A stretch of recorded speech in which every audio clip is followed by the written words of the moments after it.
Listen, I have an idea. It's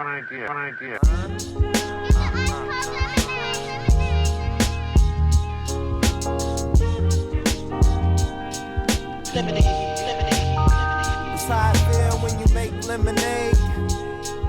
Whatever today has given you. 511 headaches, still call it Thanksgiving. True. Welcome to another edition of the Super Dupa podcast. I'm your host, Rob Griggs, here with the super producer, is McMahon. Yes. What's going on, Rob? How you doing, buddy? I'm good, my man. How about yourself? I am doing very well. Glad to be here. I see you got the Blackhawks repping Yes, the sir. Blackhawks. Yes, sir. They had a big win last night. Yeah. Hey, guess what? I don't care. Big win. Guess what? Hey, jump on, man. Plenty of room on the Blackhawk bandwagon. I'm cool. But thank you for checking out the Super Duper podcast. We do not take your listens lightly. Make sure you follow us on all socials, SUPADUPAPOD. What up, Sarah? And online at hp53productions.com for our herch and additional content such as our own Ez McMahon with the Easy Smoke and GM podcast. They will not be talking about basketball, even though the NBA starts next week. So we sure didn't talk about basketball. We talked about straight football. We talked about the Bears' big win on Monday night against the Washington Commanders. Yeah. We needed that cleansing. We needed to kind of restore order from last. Absolutely. We were able to avenge that loss. That remember the fail Mary. Man, that was rough. That was rough. And that's it felt like the season was over. Like when it happened, it was like, dang, that was it. And catch a break, and that was it. Then they went on a 10-game losing streak. Yeah, man. Doggone. Wait, they won 10 straight games after that? They lost, They lost 10 straight. Oh, God, that's crazy. Maybe more. Wait. They lost 10 straight after that. And they won the final game of the season. Okay, that was rough. That was rough. Yeah. But if you could feel it from last year, so I was glad they beat the Commanders. Got it back. I also talked a little bit of college football as well. James Franklin getting fired by Penn State after their loss at home to Northwestern. Shout out to Kellogg. Go Cats. But he went home to a $48 million buyout, so I think he's gonna be all right. Ain't beat that. I was thinking about that the other day. How when you think about NBA money, you be like, man, he only made $30 million, bro. If I gave you $3 million, your whole life has changed. You understand? People don't even go to clubs no more. You'll go to the club just because you got $3 million extra in your pocket to do something with it. But make sure you check out the Easy Smoking GM podcast wherever you get your podcast, especially on Spotify, bruv. Leave us some comments on Spotify. Oh, also check us out on YouTube at HP53 Productions. At YouTube. Search for HP. Search for HP. Yeah. You know, got stuff going on. So you can see Ez's Blackhawks hat and see my Kellogg Northwestern shirt. Shout out to the Cats. Ez, me and you today want to jump right to it. So we've been talking about it. I share a lot of my life here on the pod. And recently the boys, well, actually all three kids are 13 and headed in 8th grade, headed for high school. So the boys and I and their mom as well have been heading on this like high school tour, going to open houses.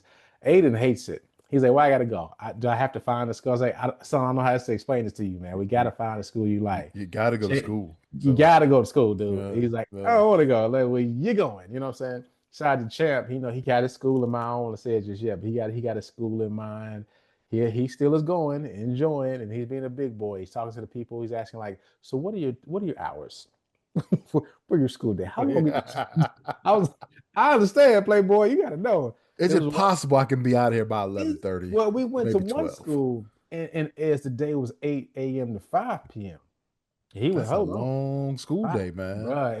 It's going to be closed. It's a performing arts high school. It's now going to be closed and lost funding. But it was like they told us 8 to 5 was the school day, and then they had the extracurriculars at 5. And I mean, when I took them to the open house, it was about an hour drive. So it's like on the bus it was an hour 40. You see what I'm saying? When do you get to go home to have dinner and sleep? Oh, I would never know my kid. I go, who's coming in the house? Oh, wow. Chase, you look different, son. 8 till 5 school day? 8 to 5 school day. That's punishment, man. And that's just the school day. And it was a little sad because there was no equivalent. Well, I guess there is an equivalent.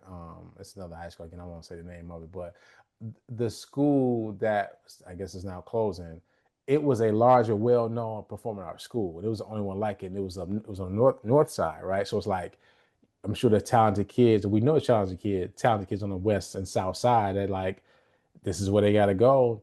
That's where they had to visit. And it was like fame in there, like for real. You walk in, kids walking through with drum sets and they dancing, flipping. It was like crazy. Like this is what you want to do, kid. But he said to me, he said, "Pop, well, Dad, uh, that's too long of a day and it's too long of a ride." And I was like, man, cause I ain't want to crush your dreams. You know what I'm saying? I'm glad you came to that realization, son. But it's been cool because and again, as I talk about on the pod, I was worried about middle school more than high school. Like more people worry about high school. I feel like high school, you find your people. Once you find your people, you cool. You know what I'm saying? And then you're just kind of that's your taste of the real world, right? You may be on the bus or some public transit, or you just kind of like because in the middle school you're in the protected space. You ain't leaving. High school, you kind of got a little bit of freedom depending on what's happening. Got early days. You might just be able to dip out, go to people's houses. Depending on what school you go to, you got a lot of freedom. So exactly, and so you kind of like that's when you start getting a little bit of trouble because like, well, let's you try to push these boundaries. Right. But like middle school, I would still say it is the worst. Middle school is the worst, and I'm thankful that the boys made it through because there was some tough moments, man. It's just because kids in middle school, they sometimes they're too big for their bodies or they got more information they know what to do with and they can be mean. You know kids what I'm saying? are mean, know what they man. said, man, little kids are mean. Yeah. And so, you get them now at this point in eighth grade, it was like every week it was something, you know what I'm saying? And I had to teach the boys, they listen, somebody mess with you, your brother, or they messing with somebody else, that's when you step in. Otherwise, leave people alone. You know what I'm saying? Yeah. And and it was always a thing every week. I remember once Aiden, they caused like Aiden's he had to go to detention or something. I was like, what happened? Because Aiden's super cool. He was like, Dad, he was messing with somebody. So I pushed him, but he pushed me back and I fell. I said, hey, it's all good, son. We getting ice cream after I pick you up from detention. You know what I'm saying? We cool. You know what I mean? And then Chase was like, yeah, Dad, I jumped in. I had my fists up like this. I said, hey, ice cream for you too. You know what I'm saying? Even though you don't like it, we still buying you some. He had the stance ready. Yeah, he was like, you like this, Dad. I was like, no doubt. This is what we do, fam. I love it. Yeah. But it's hilarious because I was thinking, I don't think my folks were doing all this with me in high school. You know what I'm saying? It was like, I remember, shout out to my big sister. She did take me to St. Ignatius Open House. And she said to me, baby brother, you got to go here. I remember that vividly. You know what I'm saying? I went to visit a few schools, but it's like, and I got to Ignatius, shout out to the Wolf Pack. I ultimately was like, yeah, I gotta go here. Did you remember that same? Because I know you went to two. You went to one school. Well, I went to Mount Carmel first, and we did the open houses. We visited. We did Mount Carmel. I think we did. Did De La Salle. Yeah. But as soon as I got to Carmel, I knew, gotta get out. I saw those trophies, and I saw the newspaper clippings, and I'm coming here to play football. And that was it. And so that's where I ended up. And then realized that, this probably ain't the place for me 2 years later. But that's all right though. That's all right. I still got love for Mount Carmel. I remember when I was younger looking. So actually I take it back. My folks we did go through the high school stuff. It was more like I had the papers and I talked with my parents like, hey, this is what I want to do. That's kind of how my mother to this day was like, I just said I'm doing X, Y, Z. And my mother was joking, like, we had to decide with you fast, because if we waited, you'll be out the door, figured out something to do.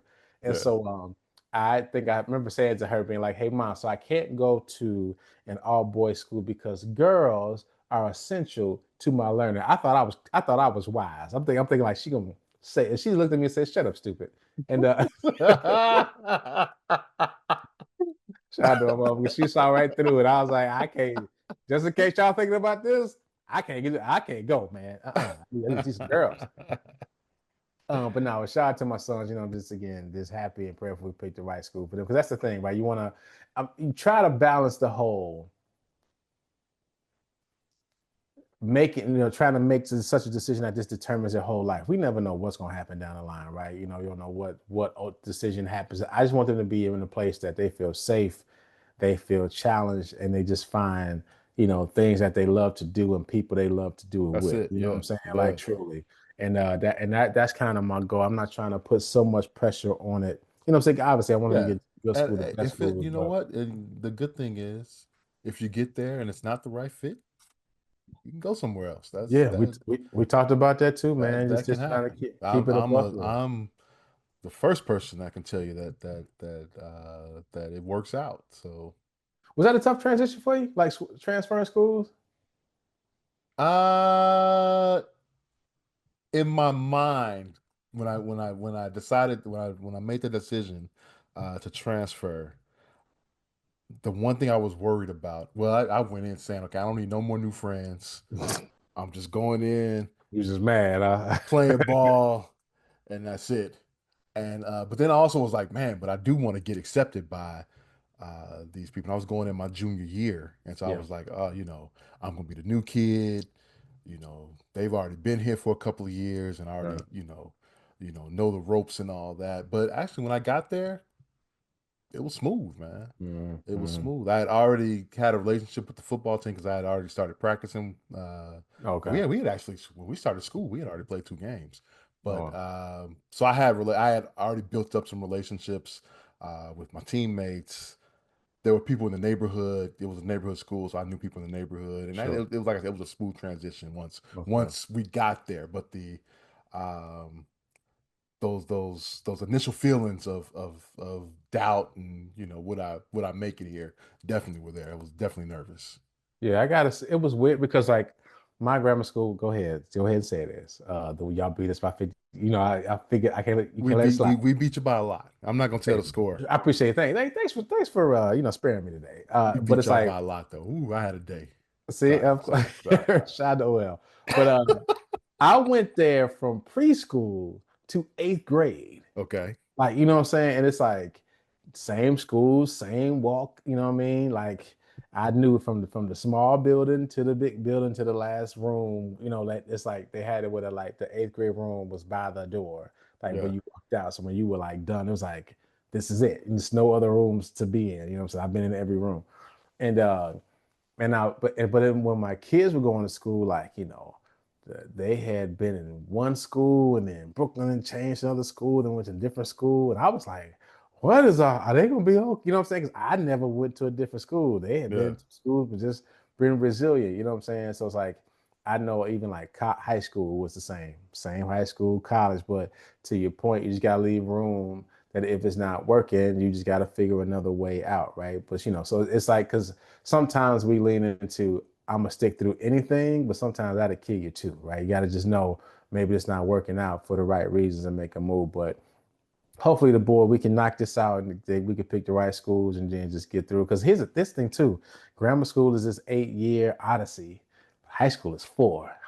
It's quick 4. It's over, man. You know what I'm saying? 4. So like, it's like once they get in, I'm already thinking about, okay, what does colleges look like, right? What do we look like in these spaces and places, man? So it's really it's something, man. So yeah, we'll be heading about high school. I probably whenever they decide, I rock the high school gear probably the end of the year, man. You know what I'm saying? On the pod, that'll be dope. I look forward to it. Hopefully, it's not some colors I don't like. No, hopefully, listen. Hopefully, it's colors I love. All right, man. Jesus Louise. And by the way, I did not get kicked out of Mount Carmel High School. I just want everybody to know that. Nobody's up. You all right, brother? Nobody cares. No, I just want to throw out people. There. Okay. Sometimes you say you have a sex scandal or cocaine problem. No issues. No issues. I left on my own. They begged me to come back. Right. How about that's what the sealed records say. Sure. So it's like, okay, they sealed, right? Okay. Man, Pop still had to pay some people out. Like, hey, look how much. All right, that is not true. Number 5, man. I can make this go down. All right, right, y'all up. So this weekend in Chicago, it's crazy because this weekend used to be the Men's Health Urban Athlon. Shout out to Broski, shout out to OJ. They used to be a 10-mile run obstacle course thing we were doing when we were younger and in shape. Now I get tired just thinking about that race. I want some ice cream now. Stop it, man. Y'all are still in good shape, man. Nah, bruh, the Urban Athlon would kill me right now. I remember when y'all used to do that. Oh my God, that was something. But this weekend, there's a No Kings protest. Have you heard about this, Ed? I have heard about it, yes. Yeah. So nationwide.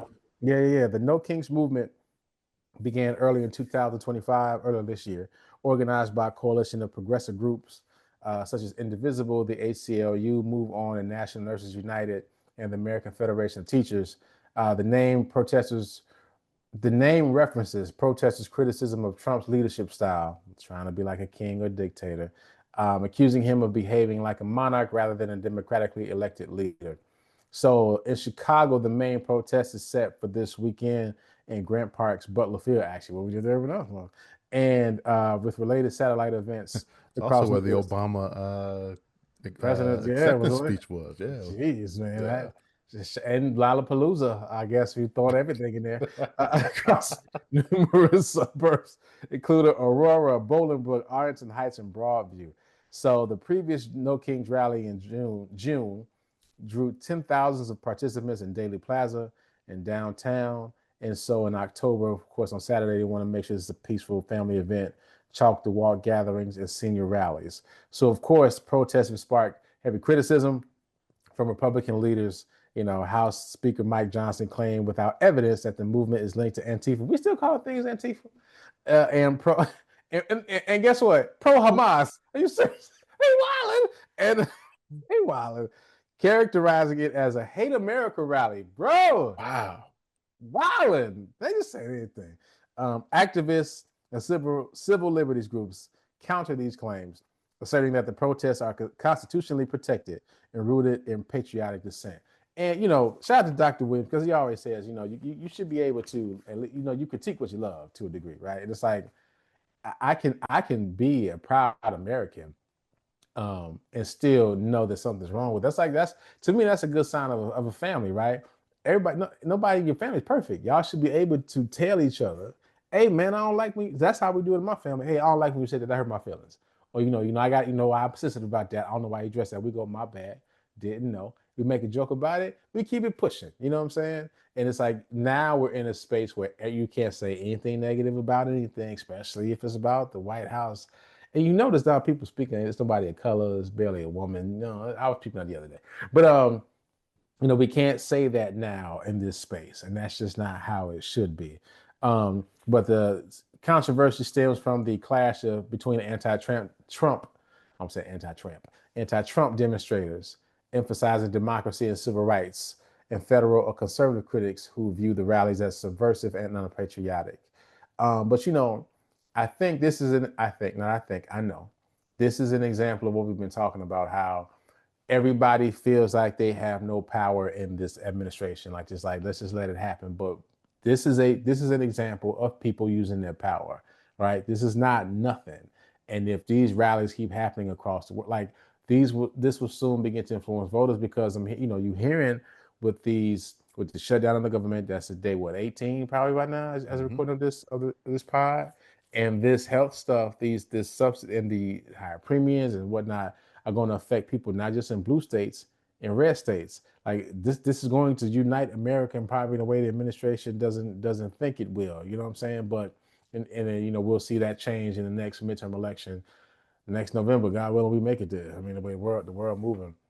You know what I'm saying? And so I think, but this is an example of the people using their power, because I'll admit it did feel like, Doc, what are we gonna do? He just doing whatever he want to do. And it's like, at some point there will be a mass movement, and this may be the beginning of something. So if you're gonna go out to the rally, please be safe, please be careful.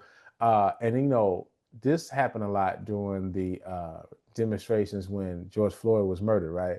Like they were talking about it was riots and violence, but there were some people who were going in there to cause ruckus, right, to incite some things. So if you do go out there, please be safe, please be mindful, please be peaceful, because they want an opportunity to say, see, we can send a National Guard. This is why. This is violent, and that can happen fast, right? I mean, just something happens, somebody get crazy, somebody say something nuts, depending on how the weather looks. So just encouraging everybody, if you're gonna go, please be peaceful. Please be mindful of what, as Broski and I would say, you on TV, right? It's like people are watching. And so we don't want to give the administration the ammunition to say, that's why we have to send more troops, especially to Chicago. We've been pushing back and fighting back. We ain't playing here. And, they trying their best. And we keep pushing back. But, they are going to make it happen any way they can. But I feel like the biggest thing is we have to tell the truth. It's kind of alluding to this earlier. Like we have to tell the truth about what we are and what we're doing. Nothing's wrong with that. I think nothing's wrong with telling the truth, even if it's unfavorable, right? And the whole, again, we glossed over it as you and I have been talking about it, but just like how they're erasing certain books and changing certain museums and changing certain exhibits so it looks favorable to a group of people. It's like, hey, that's not what happened. Right. You know what I mean? That's the only way we get better is we know that happened. So we don't want to repeat that again. If you erase it down the line, they'll think this never happened, or we didn't learn from nothing.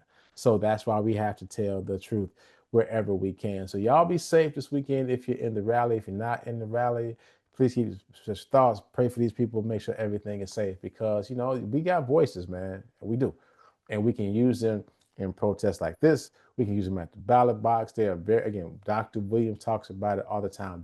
We have various ways to protest, various ways to speak our minds, various ways to combat not just this administration, anything that goes against that is violating what you feel your freedoms are, as my pastor says, and he's yet to be United States. Right. So it's like that's something that we all can do. Let's not forget that. Let's not forget that. So on a lighter note, is I don't know if we talked about Sora last. I don't know. Have you seen some Sora videos online? No. You know what I'm talking about? Like the Sora, SORA, was an AI app where you can make videos. Yeah, you can make some random stuff. We talked about that. So have you been seeing those online? I've been trying to stay away from the AI. Man, it's been a couple of videos that are like, is that real? And then it's like it was like a dog fighting a bear, and I was like, it looks so real, but it's like there's no way. I did see, now that you mentioned, I did see one where a bald eagle was trying to take out a cat, and then a goat came over and saved the cat. You know what I'm saying? Yeah. It's like, what are we doing, right? Yeah. And because you're like, what? And then I sent you a couple, but you're not on the TikTok, so I'm not on TikTok. No, it was in vain. But there are videos of these current songs that are being made into old school versions. Some of them slap. And I showed you. I gave you the. Did you get the biggie one I sent you? Yeah, I did. Okay, it was decent. Okay. It was decent. And I sent you the. It was the AC/DC. Oh yeah, Back in Black. That was it. Funk version. That was it. That was it. But it's hard to believe anything is real. When you read it, it's like, this ain't real. It can't be real. So I'm watching the Marvel trailers. Daredevil season 2 is coming out. Wonder Man. I stumbled upon a He-Man trailer. I was like, this ain't real. Until I saw it as a release date. And I was like, wait. Are they really making a movie? I was like, y'all really making a He-Man movie? Because listen, here it is. I'm a Marvel guy, right? DC guy, right? But it's I've read things here and there. Look, He-Man is a core memory for me. Do you understand me, dog? Like I stood up when I read it on my phone, man. Like He-Man is G.I. Joe, He-Man, and Thundercats. That's the top 3. Now, Voltron and Silverhawks aren't too far behind, but it's like the top 3, He-Man, G.I. Joe. Actually, it's probably He-Man, Thundercats, G.I. Joe in that order. I know I told this before. Shout out to my parents. I appreciate it now, but I got Transformers over G.I. Joe. You know what? Top 4. My bad. I forgot about Transformers. Yeah. But you're right too. And so my folks, I know I told it before, but if you new story for you. When I was like 4 or 5 and He-Man had a full-length movie in the theaters. Now my parents work nights. I'm the youngest of 3. And I'm the baby by a lot. Low-key mother said she was mad and I was a surprise. Thanks, Mom, for helping my self-esteem. So they took me to the movies, and I'm sitting in between my parents. I look up, they snoring. I said, I'm never going to the movies with them again. But fast forward, I take Aiden to the movies to see Dog Man. If you don't know about Dog Man, he was a man and a dog put together.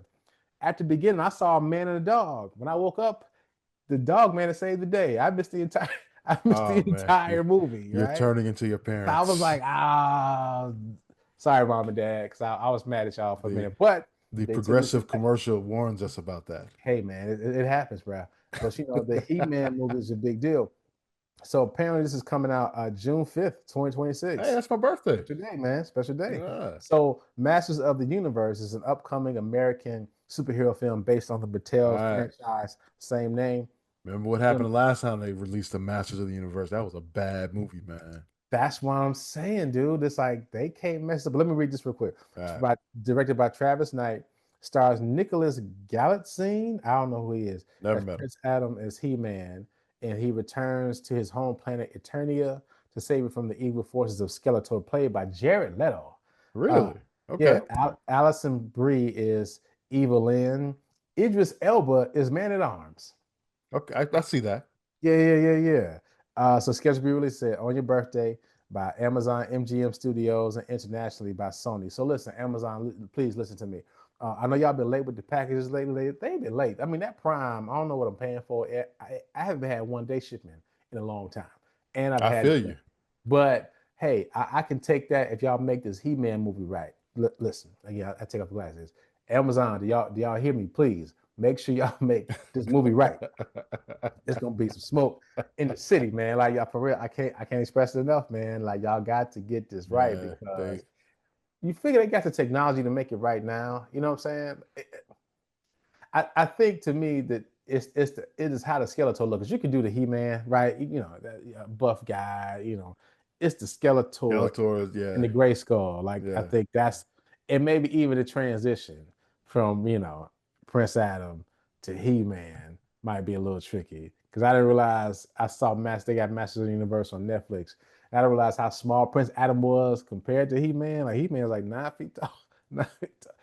Listen, so listen, I'm with you. I think in our cartoons, they were the same size. All he did, he just on the one on Netflix, he took his shirt off. They got Prince Adam as some little scrawny guy, and then he like grew into this man. I was like, I don't remember that. No, but, I guess because we always just say, how do they not know that He-Man is Prince Adam? It's like you need to pay attention. He ain't want to glass. I mean, and then he always gone when He-Man show up. Come on, man.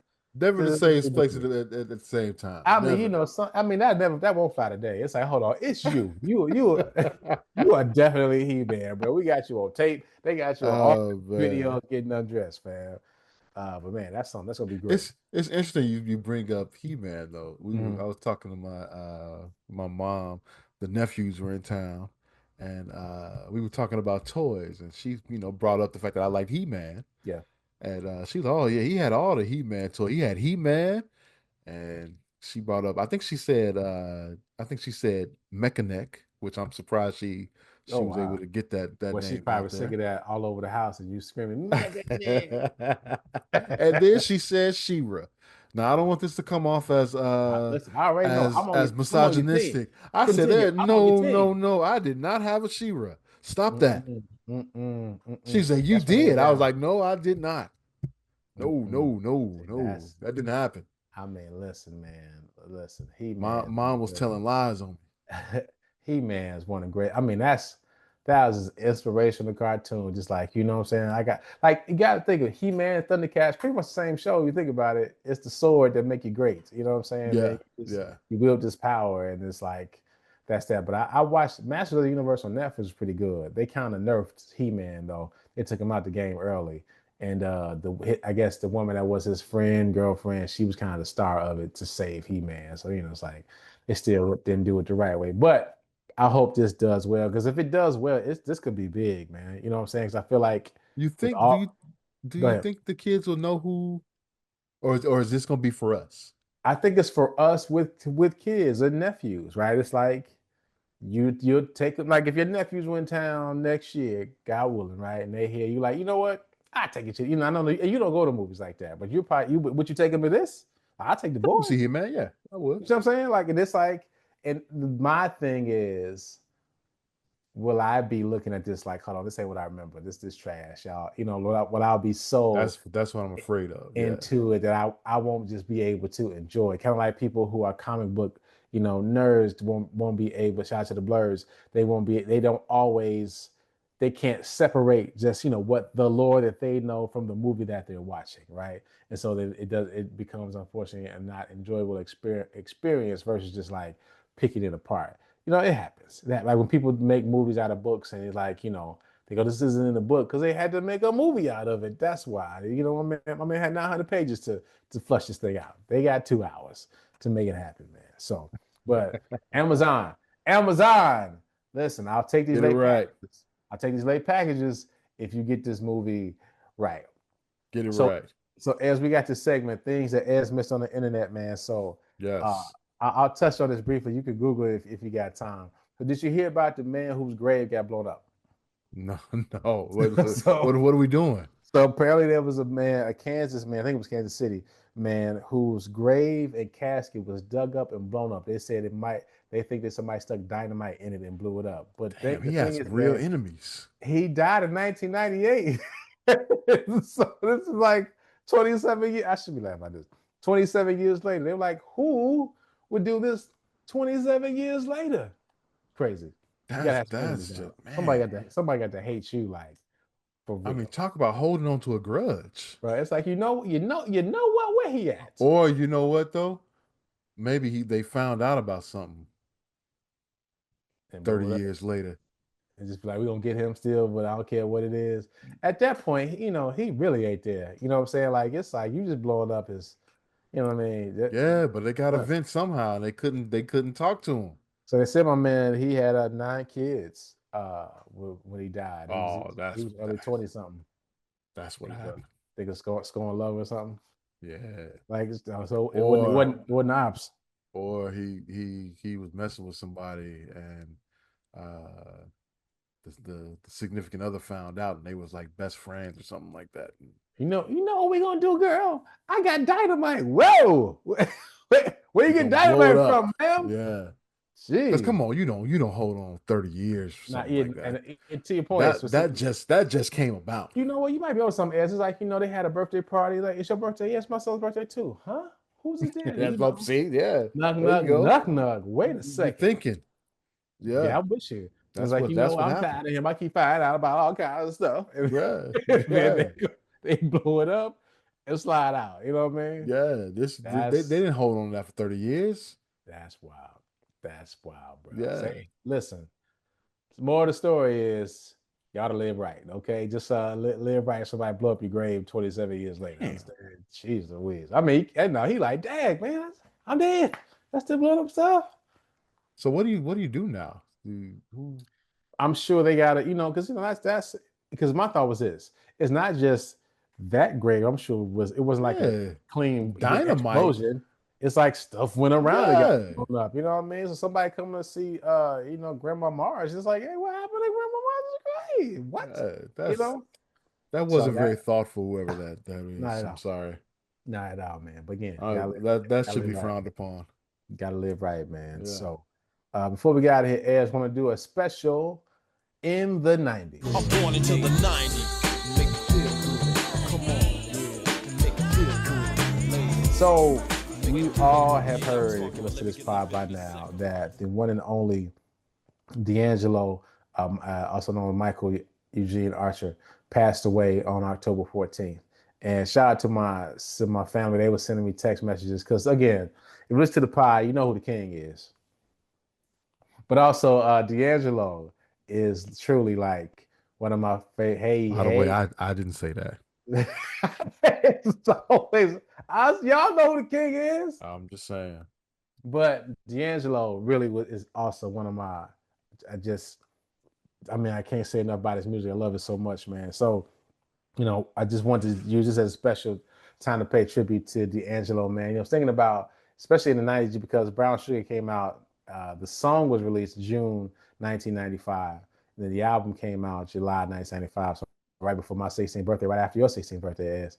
And so it's like, you know, thinking about that album, like that was in a time where gangster rap was really like rolling, right? You know, Snoop had already been out. Like everybody was, you know, dancing like this and whatnot. They wear flannel all the time, bandanas.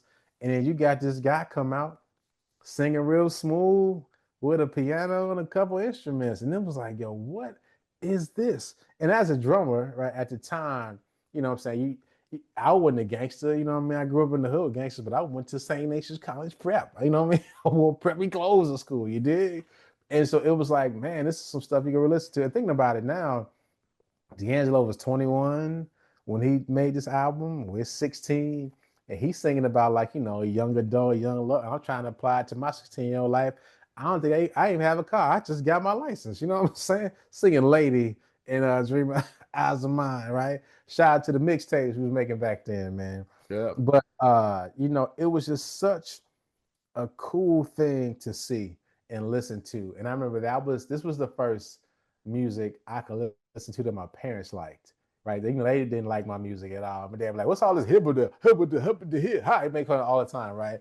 But I played cruising, and I heard them go, "Hey, go and play that again." It's like now we got a song that we agreed to. You know what I'm saying?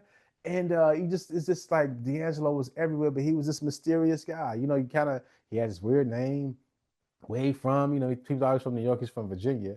But it was like, yo, this thing is awesome. And just for me, it was like, I am really like digging this music. It was cool to be an R&B dude. It was cool to just like this song, right? That's the music you can just play. If you were driving by then, play with a nice little cute girl in the car, and you cool. You setting the vibe, but it's still cool. You know what I mean? It's still got some nice little bump to it, man. So, they released 4 singles: "Brown Sugar," I think it was "Dreaming Eyes of Mine," "Lady." Right, I can't think of the other one, but like even "Lady," that's still a Well, the jam. cruising. There we go. Was Man, one of my favorite single, songs. yeah. Just talked about it, but it's like, and that's one of the songs where it's the first remake I've heard that's better than the original. That's hard to do. Yeah, It's like that's and the original. I know Smokey was like, "Nah, this young fella done took my song." Now I got to come up with a song, "Gang Banging." Inside joke. So. Gang banging shot. Listen, just Google gangbanger. It'll make your weekend. Hey man, he's staying relevant, man. What can you say? Hey man, shout out to Smokey, man. Listen, he gonna stay getting his checks. You understand? He was like, I grew up, we were singing free. I'm getting these checks. And the thing, so I don't think people even remember, maybe might know this is. Remember when Jason's Lyric, there was a song called "You Will Know" that was it was like all the male R&B singers had like a makeshift choir. They kind of got together and made the song called "You Will Know." He co-wrote it and produced it with his brother. That's kind of the first time you heard about D'Angelo, because he sang a bit on the song. Again, Google that. You will know. It was like, I don't remember that. Yeah, R. Kelly, Joe, Aaron Hall, Silk. I mean, all the male contemporary R&B singers at the time sang on this song, and it was featured on Jason's Lyric, one of the prominent songs from there. Had a big video and everything. So that's, people got to know about him, and then he put out this smash of an album, went platinum, and then he was gone. Right? The singles, and that was back in the time of music where like an album would last like 2 to 3 years. You know what I'm saying? Like they would just run it to death, run another single, another single. Now it's like he dropped the album, all the songs are out. You listen to it maybe one time, maybe twice. You throw a song on the playlist, and that's it. You forget about it until it comes up randomly. But at that point, I don't know about you, Ez. I knew every word, every song, every beat, every breath. Knew it all. Not a lot of albums that you can listen to from front to back. Yeah. Straight through, no skip. And that's it. That was one. Brown Sugar is one of those. It's just beautiful music. But then, there's a recluse. I never got to see him live, man, which I hate. But it was just like, then he was kind of gone for a minute. And then, you still kind of bumping Brown Sugar, here time to time. Well, ladies rolling. Go ahead. Don't forget about what's the second album, the video. Oh, what? I'm getting to that, right? Okay. So in between that, right, Lauryn Hill came out with an album, and she had a feature with D'Angelo. Nothing Even Matters, right? And it's like, there's a few perfect songs. To me, Nothing Even Matters is a perfect, and what I define a perfect song is like, it could play for a long time and you wouldn't like, because you hear a song, you kind of like, okay, I'm done with the song. It could be over. A perfect song is like, it could be playing for 20 minutes. You wouldn't even realize that much time had passed. Or when it's over, you hate that it's over. Like Nothing Even Matters is one. Prototype by Andre 3000 is one. Lady in My Life by Michael Jackson is one where it's just like, this is just a beautiful song. Ass by Stevie Wonder. And you know what I'm saying? These are just beautiful songs you can live forever. So when that came out, you know what I mean? It's like, okay, he back in the mix. And then January 25th, 2000, he drops Voodoo. I remember where I was because shout out to Cheesy. We had the Shop Player Radio show at school, and we had to buy CDs at different places. So I was Shot the Vibe magazine.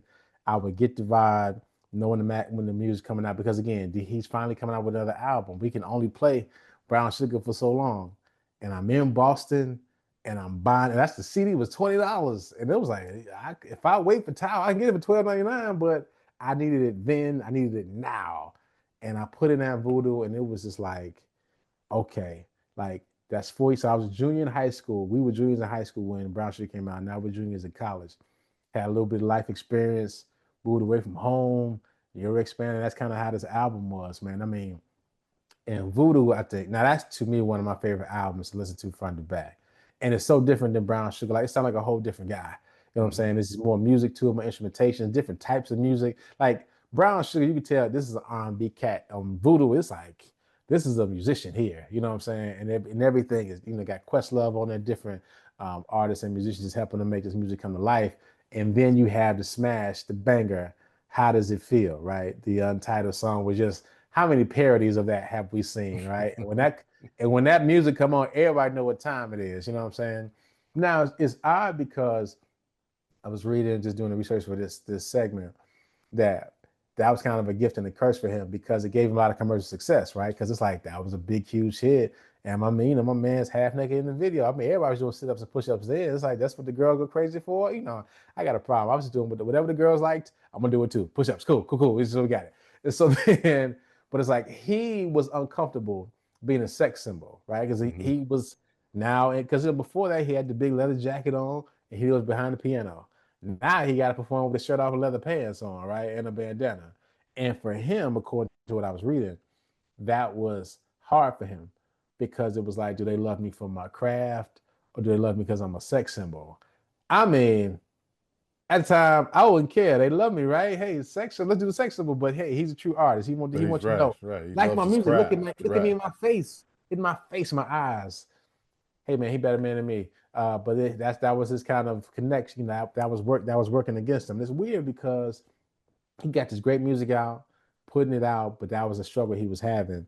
Then he disappeared for a bit, and had struggles with alcoholism, depression, but then was able to come back with the Black Messiah in 2014. But then, that's 14 years later. At that time, our musical taste had changed. It's like, I think there's a time period where like 3 to 4 years where you can let the album you had kind of sit, everybody get used to it, get enjoyed, and you come out with something else.